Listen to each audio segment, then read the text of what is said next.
Hello, my name is Adam Armstrong, and today I'll be presenting on behalf of Greene Enterprises regarding a customer relationship management project we did for a local graphite electrode manufacturer. Greene Enterprises project group consists of myself, Ryan Bauer, Jeff Callahan, Jamie Spann, and Michael Wolbert.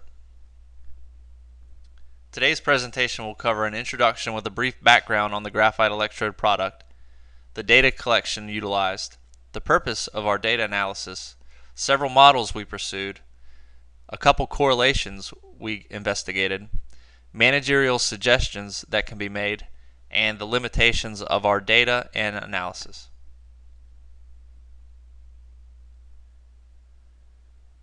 A brief background on synthetic graphite electrodes, which are used to melt steel in electric arc furnaces. Graphite is a specific form of carbon. Synthetic graphite is produced via high-temperature processing of impure carbon materials, the main ingredients of which must contain carbon and can be derived from petroleum, coal, or organic materials.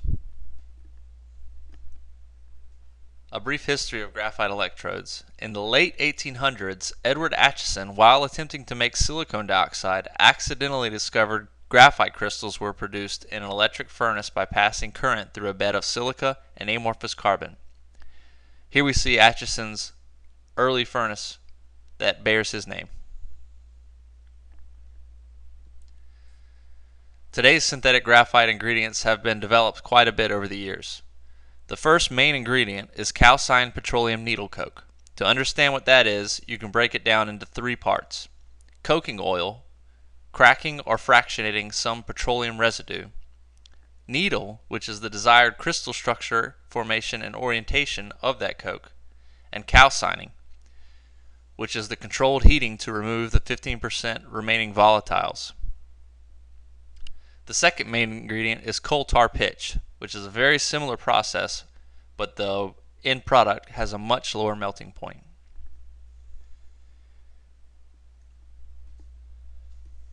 Today's graphite process has also evolved quite a bit since the early days of Acheson. It consists of several steps. The first is milling, which is reducing the coke to specific sizes. The next step is kneading, which is mixing the heated pitch and the coke. The third step is forming, which is extruding large cylinders through a large hydraulic press. The fourth step is baking, which is slowly heating the electrodes up in a furnace to over 1000 degrees Celsius. The fifth step is impregnating, where the cylinder's voids are filled with heated pitch under a vacuum. The next step is rebaking, which is quickly increasing the temperature of a furnace to greater than 1000 degrees Celsius. The next step is graphitization, which is passing a low voltage DC high amperage current through cylinders to reach 3000 degrees Celsius. And the final step is machining, where the cylinders get male and female threaded ends so they can be joined at the customer's furnace. Next, we'll discuss the data collection methodology. Greene Enterprises used data from our local client that is currently part of their customer relationship management system.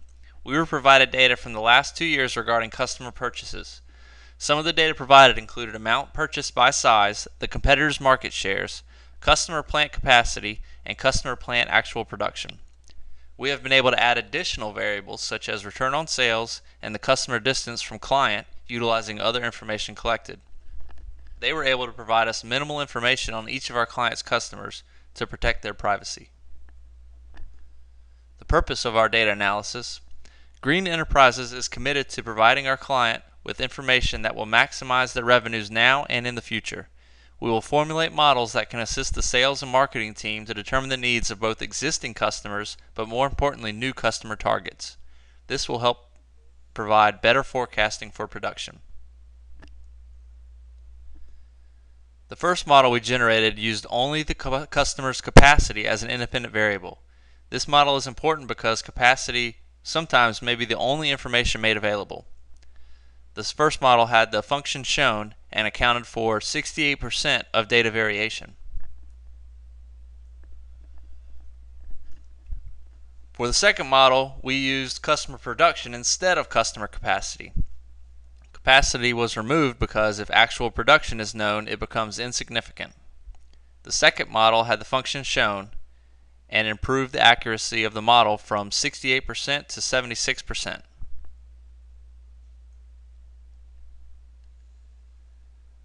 The third model further improved forecasting for our client.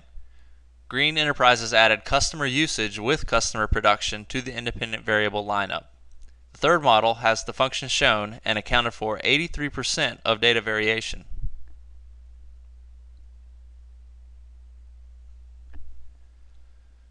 To better illustrate return on sales and market share, Greene Enterprises developed a tableau graph that outlines the electrodes purchased versus return on sales and market share.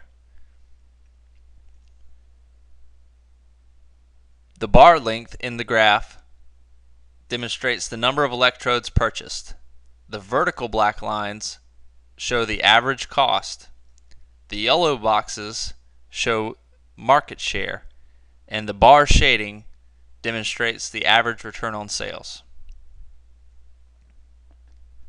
From the graph you can see that 18-inch by 72-inch and 18-inch by 96-inch generate the largest return on sales, while 26-inch by 110-inch gives our client the largest market share. The first correlation we investigated was return on sales and market share. This was to ensure that our client is not losing market share to competitors as their returns increase.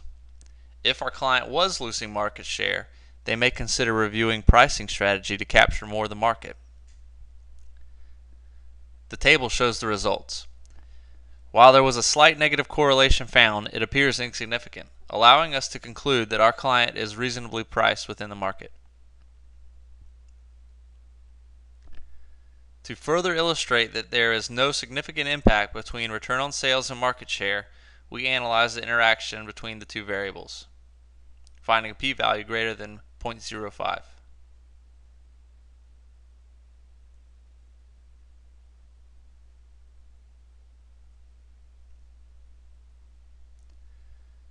The next correlation we investigated was the distance from our client to the customer and the amount of electrodes that customer purchased. We wanted to be able to determine if our client should increase marketing in certain geographical areas by analyzing the correlation between customer distance and amount of electrodes purchased. If this showed a severe negative correlation, we could suggest an increase in marketing to counter possible name recognition issues as distance from their facility increased. However, as shown in the table above, there is no significant correlation present at this time. To further illustrate the insignificant impact on distance and amount of electrodes purchased, we analyzed the interaction between the two variables.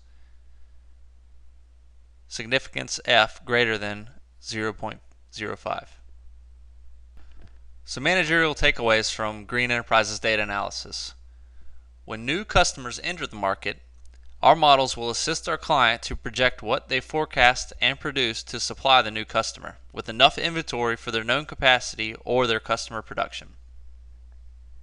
The use of our models will enable management to focus proper amounts of marketing and production resources in the correct areas to maximize revenue and reduce expenses.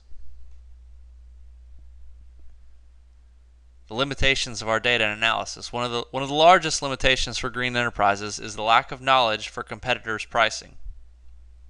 Actual customer production accuracy may also be inaccurate since information is provided by the customer.